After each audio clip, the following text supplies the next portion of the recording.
आज मैं जो बात करने वाला हूँ वो बात करने वाला है एच.सी. वर्मा सर की, ठीक है। तो एच.सी. वर्मा सर कैसे सोचते हैं, मैंने पिछले वीडियो में फर्स्ट प्रिंसिपल की बात की थी। तो फर्स्ट प्रिंसिपल में हम ये सोचते हैं कि कैसे कैसे किसी समस्या को उसके फंडामेंटल ट्रुथ तक, उसकी बुनियादी समस्या तक तोड़ करके उसको कैसे हल किया जाता है, दैट इज फर्स्ट प्रिंसिपल। अब हम थोड़ा सा बात करते हैं एच.सी. वर्मा सर कैसे, मतलब अलग लेवल की टीचिंग है, ठीक है। तो मैं अगर उनकी एक सिंपल सी बात बोलूँ तो पहली चीज़ जो आती है कि वो बोलते हैं कि अगर कुछ करना है तो उसको आप ब्रॉड लेवल पे सीखो, आपके चारों ओर चीज़ें हैं, उसको सीखना पड़ेगा आपको। तो मैं अगर एक चीज़ बोलूँ तो जैसे मान लो आपसे उन्होंने बात की कि न्यूटन का फर्स्ट नियम है, मान लेते हैं न्यूटन का फर्स्ट नियम है।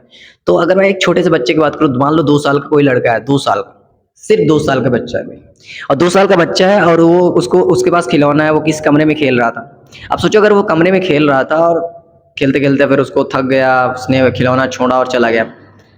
जब वो उठेगा उसको दोबारा खिलौना चाहिए तो कहाँ जाएगा वो? ठीक?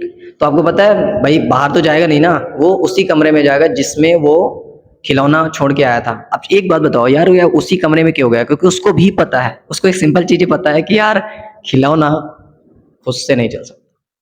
कोई निर्जीव चीज़ है या कोई भी चीज़ है, उसको कोई भी चीज़ है, उसको चलने के लिए एक्सटर्नल फ़ोर्स की ज़रूरत है, वो चल नहीं सकता। लेकिन उसको और भी चीज़ें पता है।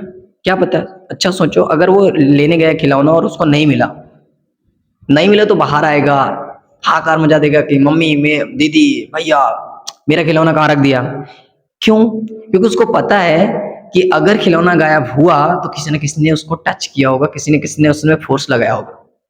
अब वो खिलौना अब जब भी मिलेगा मिल जाएगा यार, ऐसा नहीं है, ठीक है। लेकिन उसको ये पता है कि यार अगर चीज रखी है विराम में थी तो विराम में रहेगी, और अगर वो रखी थी और वो अगर अपनी जगह चेंज कर दी, गति में हो गई, तो इसका मतलब किसी ने एक्सटर्नल फोर्स अप्लाई किया था।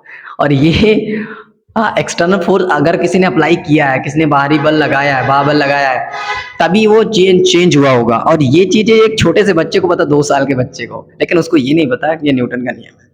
ठीक है, क्यों नहीं पता? बड़े होके उसको पता चल जाएगा, ठीक। लेकिन हम अपने जीवन में, अपने लाइफ में ये सारी चीजें सोचते हैं। तो अगर आप ऐसा सोचोगे, एज अ टीचर आपको थिंक करना पड़ेगा, एज अ स्टूडेंट आपको थिंक करना पड़ेगा, तो आप भी जान पाओगे कैसे यार ये लोग सोचते हैं। ठीक है, thanks for watching this video, best of luck, बने रहिए, खुश रहिए, मस्त रहिए और स्वस्थ रहिए।